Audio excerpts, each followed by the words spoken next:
ঘটনা নতুন না হলেও গত দুদিন ধরে সোশ্যাল মিডিয়ায় একটি নাম রীতিমতো ভাইরাল। জেফ্রি অ্যাপস্টেইন একজন মার্কিন কোটিপতি ও বিনিয়োগকারী, কিন্তু তার নাম আজ শুধু অর্থ বা বিনিয়োগের সঙ্গে নয়, জড়িয়ে আছে ভয়াবহ যৌন অপরাধ, ক্ষমতার অপব্যবহার এবং বিশ্বের সবচেয়ে প্রভাবশালী ব্যক্তিদের সঙ্গে সম্পর্কের অভিযোগে। কে ছিলেন এই জেফ্রি অ্যাপস্টেইন? জেফ্রি অ্যাপস্টেইন জন্মগ্রহণ করেন 1953 সালে নিউ ইয়র্কে।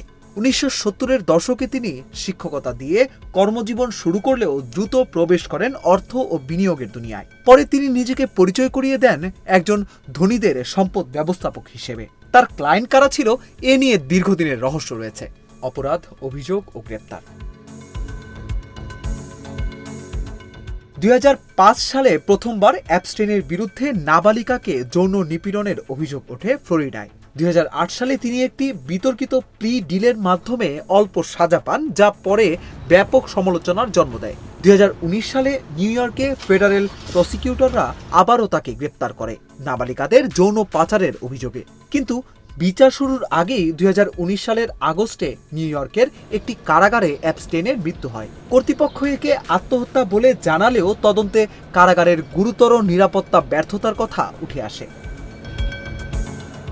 বিশ্বের প্রভাবশালীদের সঙ্গে যোগাযোগ।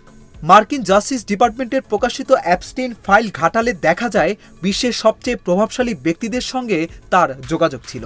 1990-এর দশকে ডোনাল্ড ট্রাম্প অ্যাপস্টেইনের সঙ্গে সামাজিকভাবে পরিচিত ছিলেন। ফ্লোরিডার মারে লাগো ক্লাবে একাধিক সামাজিক অনুষ্ঠানে তাদের একসঙ্গে দেখা গেছে।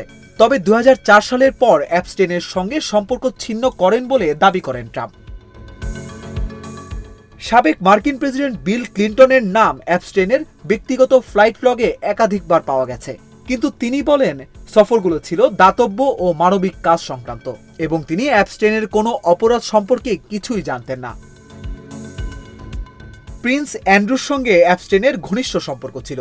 ভার্জিনিয়া জাউফ্রে নামের এক নারী অভিযোগ করেন নাবালিকা অবস্থায় তাকে প্রিন্স অ্যান্ড্রুর সঙ্গে যৌন সম্পর্কে বাধ্য করা হয়েছিল, যদিও প্রিন্স অ্যান্ড্রু এই অভিযোগ অস্বীকার করেন। বিশ্বের অন্যতম টেক উদ্যোক্তা এবং ধনকুবের বিল গেটস স্বীকার করেন যে তিনি অ্যাপস্টেইনের সঙ্গে একাধিকবার সাক্ষাৎ করেছিলেন। গেটসের বক্তব্য অনুযায়ী আলোচনা ছিল দাতব্য ও বৈজ্ঞানিক ফান্ডিং নিয়ে। গেটস পরে বলেন এই সম্পর্ক ছিল ভুল সিদ্ধান্ত। তবে বলে রাখা ভালো, এদের কারো বিরুদ্ধেই কোনো ধরনের অপরাধের অভিযোগ বা প্রমাণ পাওয়া যায়নি। এই কেস কিছু গুরুত্বপূর্ণ প্রশ্ন তোলে। ক্ষমতাবানদের জন্য কি আইন আলাদা? কিভাবে একজন অভিযুক্ত ব্যক্তি বছরের পর বছর প্রভাবশালীদের সান্নিধ্যের থেকেও ছাড় পেয়ে গেল? জেফ্রি অ্যাপস্টেইন কেবল একজন অপরাধী ছিলেন না, তিনি হয়ে উঠেছিলেন ক্ষমতা, অর্থ এবং জবাবদিহিতার ঊর্ধ্বে এক নাম।